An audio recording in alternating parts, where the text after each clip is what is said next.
नाही, आमचं खरं तर शिवसेना भाजपाचा आता तुम्ही पाहिलं असेल गेल्या आठवड्याभरापासून आदरणीय महाराष्ट्राचं लाडकं नेतृत्व एकनाथ शिंदेसाहेब, डॉक्टर श्रीकांत शिंदेसाहेब आणि भाजपाचे प्रदेशाध्यक्ष जे रवींद्र चव्हाण साहेब हे नाट्यगृहाच्या मागच्या दिवशी त्या ठिकाणी कार्यक्रमाला आले. त्या दिवशीच तुम्हाला कळलं की पुढील वाटचाली काय होणार आहेत.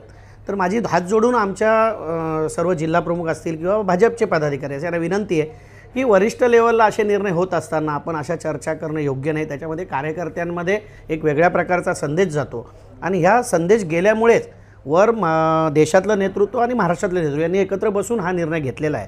आणि आज रवी चव्हाण साहेबांनी स्वतः बाईट दिलेली आहे की आम्ही महायुतीची वाटचाल करतोय आणि लवकरच आमचे सगळे निर्णय फायनल होतील. कल्याण डोंबिवली महापालिका निवडणुकीमध्ये युती होईल? नाही, आता तरी आम्हाला 100% वाटतं आहे की कारण की कालच्या चर्चेवरून 3-3, 4-4 तास ज्या बैठका झालेल्या आहेत त्या बैठकांवरून आणि त्यानंतर रवी चव्हाण साहेब अमित शहा साहेबांना भेटायला गेले आणि त्याच्यानंतर पुन्हा एकनाथ शिंदे साहेबांबरोबर त्यांची बैठक झाली. त्याच्यावरून तरी आम्हाला वाटते की आता युतीचं संकेत दिसत आहेत आणि जो पक्ष आदेश देईल त्याप्रमाणे काम करणार हा शिवसैनिक आहे. त्याच्यामुळे टीका टिप्पणी करून कार्यकर्त्यांमध्ये संभ्रम निर्माण करण्यापेक्षा आपण आपला पक्ष वाढवण्याचा आपला अधिकार आहे. आपला पक्ष वाढवण्यासाठी प्रत्येकाने आपापलं काम केलं पाहिजे हीच माझी प्रामाणिक भूमिका आहे.